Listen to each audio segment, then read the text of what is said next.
Hello friends, in the previous sessions we have discussed about the occupational health, their diseases and some controlling measures and the legal references.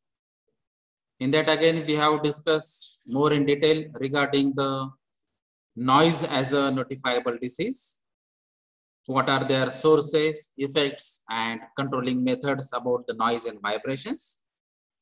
Then we have also discuss about the lung diseases or the diseases due to dust, and then we have discussed about the different aspects of our health.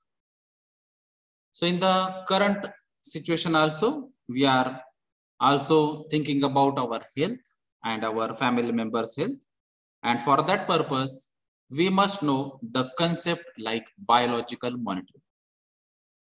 So normally we know the regular situation in day-to-day life that if you feel uncomfortable, that may be due to some nausea, maybe due to headache, due to maybe stresses develop in your body, or maybe some other issues, but which are related to the health issues or your body part. So if you observe these things in your body or in your family members body, then normally we called the doctor or we can visit the clinic or the hospitals. And then if the doctor is saying that on the first observation that this may be the issue and you can go for this particular treatment for 3 days or 5 days likewise. But in case if doctor is not sure about the root cause of that particular case or what exactly the disease is or what should be the treatment should be, then he or she asks to go for the different test. And these different tests are the nothing but a regular monitoring, and it is related to our body. That is why it is called as biological monitoring, because in this biological monitoring we are going for the different tests like urine test, blood test, excreta test or stool test, etc. So this is the basic idea about this biological monitoring. So it is defined as respective and regular measurements and assessment of agents or their metabolites either in blood, urine, secreta, expired air or combination of these to evaluate the exposure and the health risk. So compare to an appropriate references. So without prediction or any judgment, we have to go for these types of tests so that they can understand, means doctor can understand the exact root cause, the exact disease, and then they can go for the specific treatment. So biological monitoring is not a replacement of any other form of monitoring. It is a complementary. Work environment monitoring does not give evaluation of the individual exposure, which is given by the biological monitoring. Because normally in the industries, the different monitoring systems are work environment monitoring or the personal monitoring or even the ambient air monitoring, etc. So all these monitorings are generally related to the working environment in your industry, in your department, or to the surrounding of your industry. And only in some of the cases like personal air sampling monitoring is there. So we have to take the sample of air which is near to our nose. So that is another case. But we are going to test only the air in that area. But biological monitoring is the case where you can understand the individual or the individual workers' exposure for all the activities. And for the individual's exposure, we have to adopt this biological monitoring technique, and it is generally adopted in the medical examination of our industry, that is normally once or twice. So like we have mentioned, there are certain limits that is called as threshold limit values, that is TLV, for dust, for chemicals, for other substances, etc. In a similar way, there is a BEI. So that is also a limit or the indices or the indicators for the biological monitoring parameters. So it is called as biological exposure indices, BEI. So this is analogous to TLV, that is threshold limit value, which is normally we are using in the other areas of monitoring like LC50 value, LD50 value, TWA value, IDLH value. Then some other values are also there. So all these are values are threshold limit value, means maximum permissible limits for that particular parameter. In a similar way, we are using BEI for the biological monitoring. So except for the BIS apply to the biological monitoring and TLBs to the air monitoring. So biological or biochemical samples are blood, urine, feces, breath, expired air, then plasma, body fluid, sweat, tissues, hair, nails, saliva, etc. So these are the different examples where you can take the samples and study or analyze that particular sample for that particular chemical. So nowadays you can also understand there are variety of tests related to the COVID-19 also. So there may be a RT-PCR test, there may be a rapid antigen test, there may be a antibody test, and nowadays there may be some other test like gargling sampling is also one of the tests which is going to handle by government also. In some of the areas they have started. So that is from the throat and the saliva also. So depending on the condition, depending on the criteria, we have to take the samples of our body part. So that sampling is nothing but the biochemical or biological sampling. So they are analyzed to measure any change, deformation or damage due to the absorption of toxic material. So we have to identify the toxic category material, all the toxic chemicals which may be entered in our body through the ingestion, maybe through the respiration tract, maybe through the skin, or maybe through the eyes also. So there are a variety of entry techniques or the methods through which these toxic material may be entered into our body. So we have to identify these toxic material in our body, as well as we have to identify the concentration or the percentage or ppm or mg per meter cube criteria for this toxic material. Then measurement of quantity deposition or effect of lead, mercury, cadmium and fluoride in blood or urine gives evidences of their health effects. So if you are working in the lead battery industry, then there may be a chances of lead poisoning or lead deposition in your body. So we have to go for test on a regular basis. The frequency may be more than the other industries, especially for the lead battery industries. If you are working in industry where mercury is used in the process, then you have to go for the regular testing. So likewise, depending on the conditions, we have to test and measure the quantity of that heavy metals. By establishing the baseline levels, such monitoring indicates need of personal or environmental monitoring and also the need of necessary environmental control. Or it is improvement in the work method or need of personal protective equipments.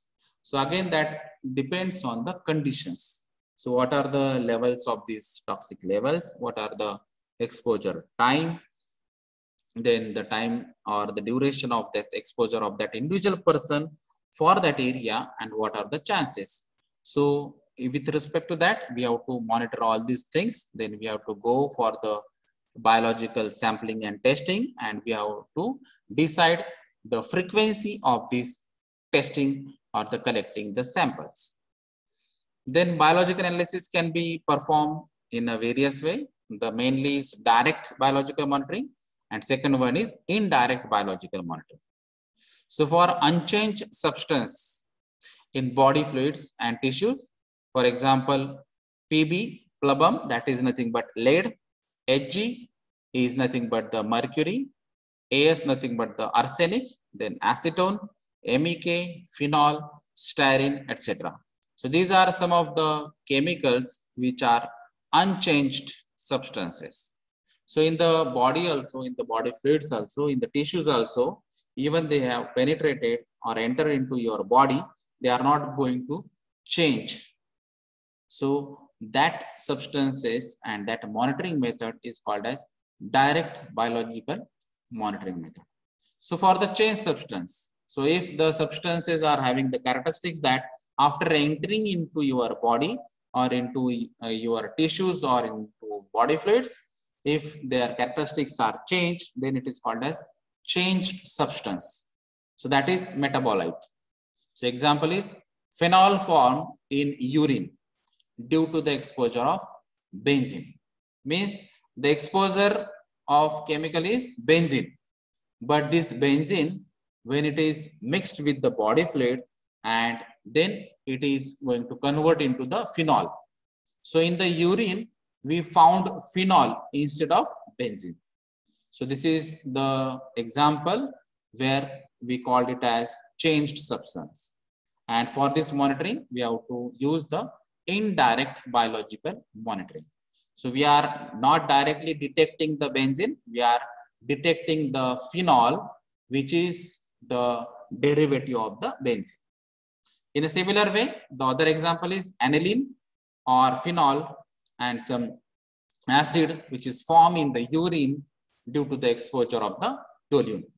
So the exposure is of toluene substance, but this toluene is going to convert into other derivatives that may be in the aniline or phenol or some acids.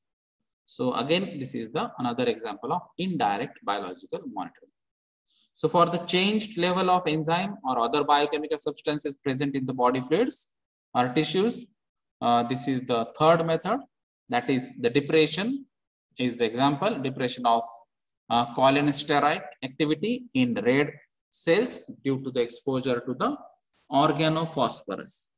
So if your exposure is to the organophosphorus substance, and due to this organophosphorus substance in your body, the depression is the phenomena, and due to this depression, this activity is there in the red cells. So if this activity is observed, if this depression is observed with reference to the red cell activity, then they can understand there may be a chances of this organophosphorus substance.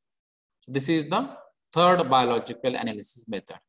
So first is direct biological monitoring, second is indirect biological monitoring, and third one may be the case which is change level of enzyme. So this table gives you the different examples and the ideas related to the indications of breath, blood, and urine analysis. And second table gives you the metabolic products as determinants or the indicators or the markers. So in the first table, indications of this breath, blood, and urine analysis is breath analysis may indicate the effect of alcohols, aliphatic hydrocarbons, chlorohydrocarbons, carbon monoxide, ketones, etc. So nowadays also some digital instruments are used by the police also for checking the alcohol levels. In a similar way, there are handy and digital equipments which can detect the carbon monoxide level or ketones level or some other carbons. So with the help of just breathing technique, we can detect the different chemicals. Then there is a second one is blood analysis. So that may indicate the effect of lead, mercury, CO, zinc, manganese, aluminum, cadmium, methyl bromide, etc. So in the blood samples, with the help of specific analysis, we can detect these different chemicals. So for different analysis, different equipments are also used. In some of the cases, conventional methods, gravimetric techniques are utilized, which is laboratory-based basic techniques.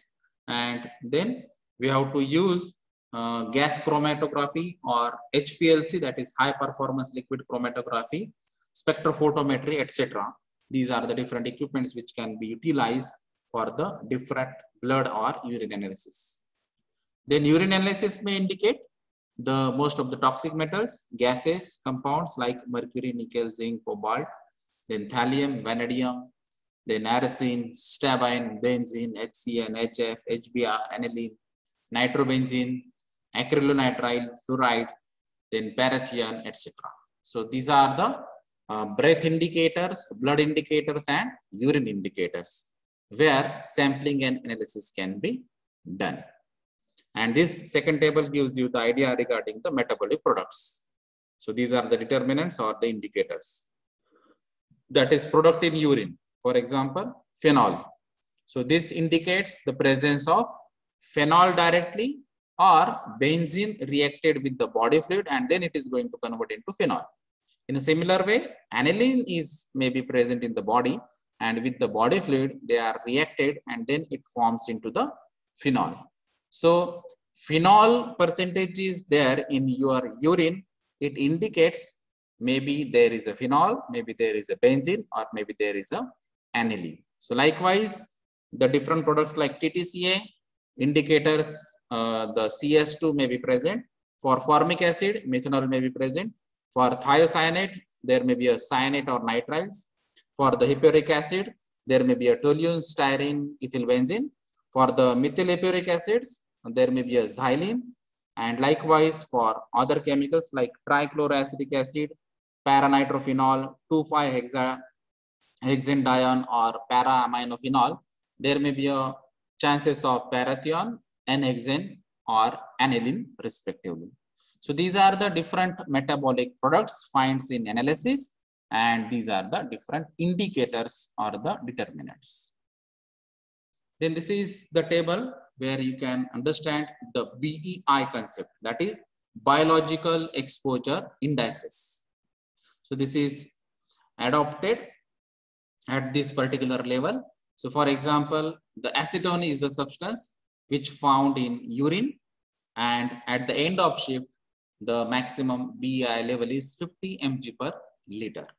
So in a similar way, for aniline, 50 mg per liter, creatinine, and likewise, there may be a substance, benzene, cadmium, then carbon monoxide, then chlorobenzene, chromium, lead, mercury, phenol, toluene, xylene, etc.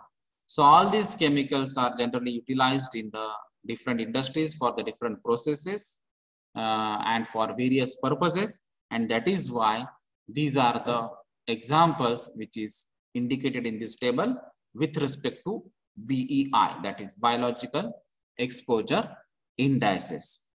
So we must know all these BEI, that is the maximum permissible limit for a particular chemical present in a particular biological sample. That may be a urine, that may be a blood, that may be a excreta, or that may be a expired air, etc.